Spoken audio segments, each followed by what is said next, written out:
So hello guys, मैं लेके आया हूँ एक रहस्यमय हवेली की कहानी। तो चलिए चलते हैं अपनी कहानी की ओर।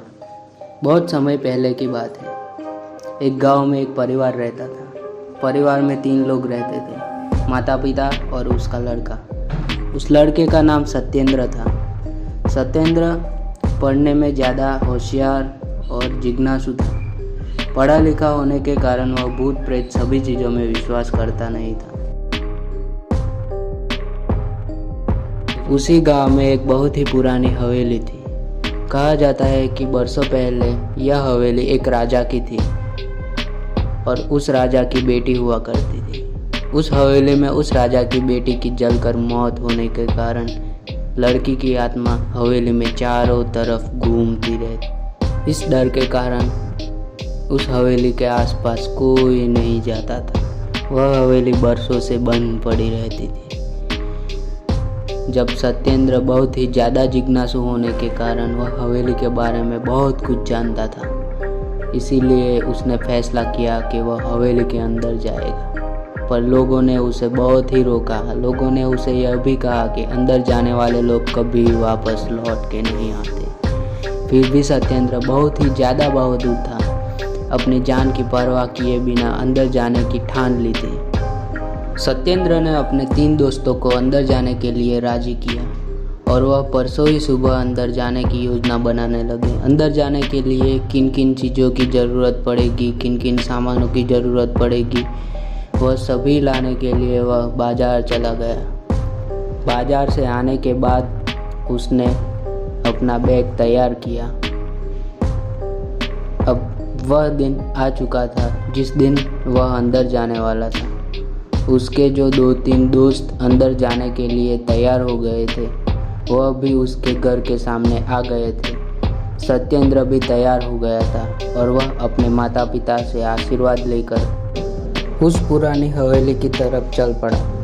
हवेली के बाहर पहुंचते ही वहां पर जोरों की हवा चलने लगी। आसमान में काले बादल छा गए और कुछ ही क्षणों में भारी वर्षा शुरू हो गई और जोर जोर से बिजली कड़कने लगी। वह बारिश से बचने के लिए हवेली में घुस गए। जैसे ही सब हवेली के अंदर गए, वैसे ही बारिश समाप्त हो गई। अंदर जाने के बाद हवेली का दरवाज़ा अपने आप ही बंद हो गया। यह सब हवेली में घंटों घूमे फिरे और मौज मस्ती की। जैसे ही उन्हें भूख लगी, वह बैग की तरफ दौड़े और बैग से खाना निकाल कर खाने लगे। खाना खाने के बाद सभी को नींद आने लगी और सभी लोग वहां पर सो गए। जब सत्येंद्र की आंख खुली तो सत्येंद्र ने अपने आप को शीशे के सामने पाया और उसके सभी दोस्त गायब हो चुके थे। सत्येंद्र को भी अब डर लगने लगा था। सत्येंद्र अपने दोस्तों की तलाश में हवेली में चीखता चिल्लाता चल रहा था। भाग्यवश उसे अपनी एक दोस्त को देखा और जैसे ही वह उसके पास गया, वह कुएं के पास मरा पड़ा हुआ। यह देखकर सत्येंद्र की आंखें खुली की खुली रह गई। वह फूट फूट कर रोने लगा। सत्येंद्र अपने बाकी दोस्तों को दूसरी मंजिल की ओर ढूंढने को लगा।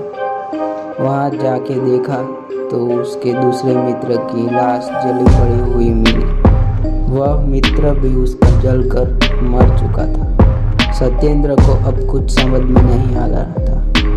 बस सत्येंद्र यही चाहता था कि वह यहाँ से बाहर कैसे निकले, पर यह संभव नहीं था क्योंकि यह सभी सत्येंद्र की वजह से हुआ था। सत्येंद्र वहीं पर बेहोश हो गया। जब सत्येंद्र की आंखें खुली तो सत्येंद्र ने अपने एक और मित्र को अपने सामने मरा पड़ा हुआ पाया। सत्येंद्र ने कुछ बुरी आत्मा से अपनी जान की भिक्षा मांगने लगा, पर वह आत्मा बरसों से भूखी होने के कारण उसने सत्येंद्र को भी मार डाला और सत्येंद्र के माता पिता बूढ़े होने के कारण उनकी भी मौत हो गई।